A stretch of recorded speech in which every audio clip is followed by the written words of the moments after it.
Across the globe, ancient cultures share remarkably similar tales. These stories speak of a great flood, a catastrophic event that reshaped their world. Two of the most enduring flood narratives come from the ancient Near East. We find one in the biblical book of Genesis, the story of Noah's Ark. The other exists within the epic tale of Gilgamesh, a Mesopotamian king. These stories, though separated by time and geography, share a common thread. They depict humanity's vulnerability to the awesome power of nature. They also highlight the resilience of the human spirit in the face of annihilation. The parallels between these ancient flood narratives raise intriguing questions. Did these stories arise independently, each reflecting a universal human experience of floods? Or could there be a deeper connection? Could one story be the source, the inspiration for the other? Join me as we delve into the fascinating world of archaeology, history, and mythology. Together, we'll explore the compelling connections between the story of Noah's Ark and the Epic of Gilgamesh.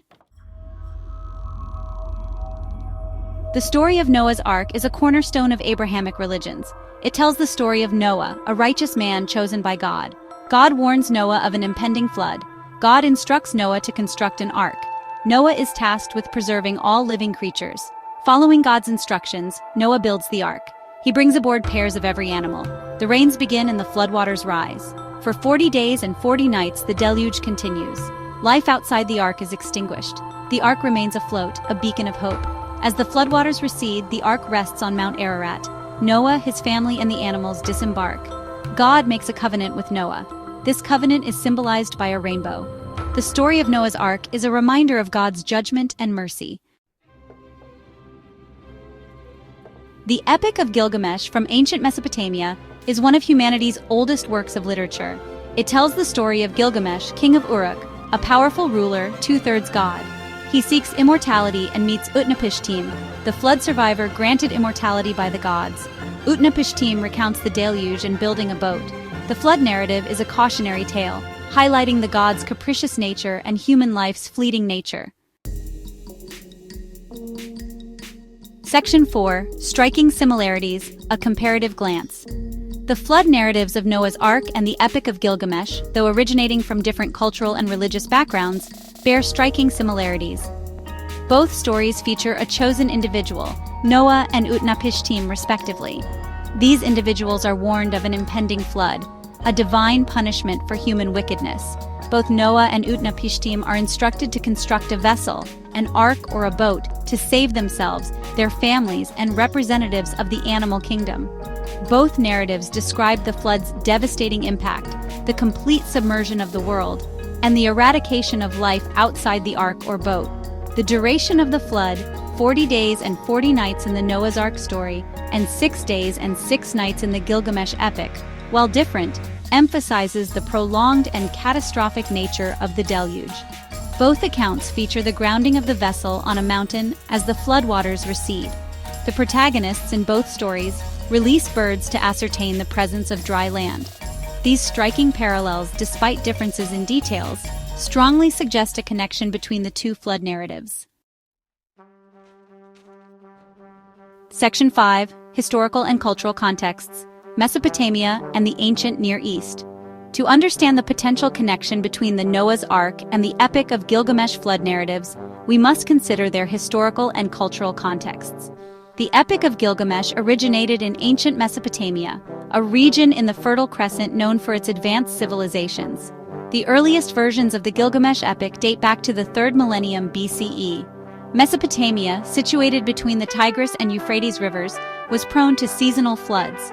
These floods, while essential for agriculture, could be devastating if they became too severe.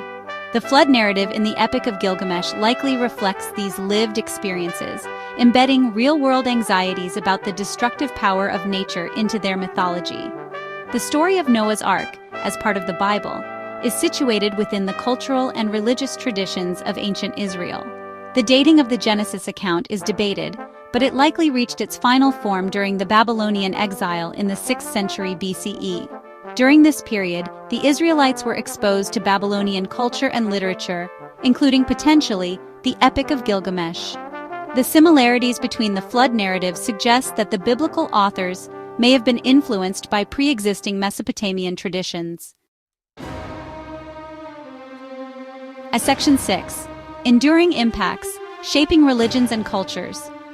The flood narratives of Noah's Ark and the Epic of Gilgamesh have had a profound and lasting impact on human culture and belief systems. The story of Noah's Ark is a foundational narrative in Judaism, Christianity, and Islam. It underpins key theological concepts such as God's judgment, mercy, and covenant with humanity. The story emphasizes the importance of obedience to divine will and the hope for redemption after destruction. The Epic of Gilgamesh, while not associated with a specific religion, has influenced Western literature and thought. It explores universal themes of mortality, loss, and the search for meaning in the face of life's uncertainties. The flood narrative within the epic serves as a reminder of the power of nature and the fragility of human existence. Both narratives have resonated with people across cultures and time periods. They continue to inspire artistic expressions, literary adaptations, and philosophical reflections on humanity's place in the cosmos. Section 7. Conclusion: The Flood Myths. Echoes of a Shared Past. The striking similarities between the flood narratives of Noah's Ark and the Epic of Gilgamesh suggest a deep and fascinating connection. While the exact nature of this connection remains a subject of scholarly debate, the evidence points to a shared cultural memory, a common thread woven through the tapestry of ancient Near Eastern mythology. Whether the biblical authors directly borrowed from the Gilgamesh epic, or whether both narratives drew upon a more ancient shared oral tradition, the parallels are undeniable. These flood myths, passed down through generations, serve as a powerful testament to the human experience. They reflect our fascination with cataclysmic events, our anxieties about the power of nature, and our enduring hope for survival and renewal. As we continue to explore the archaeological and textual evidence, we gain a deeper appreciation for the interconnectedness of human cultures and the enduring power of stories to transcend time and geography. The flood myths of Noah and Gilgamesh, though separated by millennia, remind us that we are all connected, sharing a common human story that stretches back to the dawn of civilization.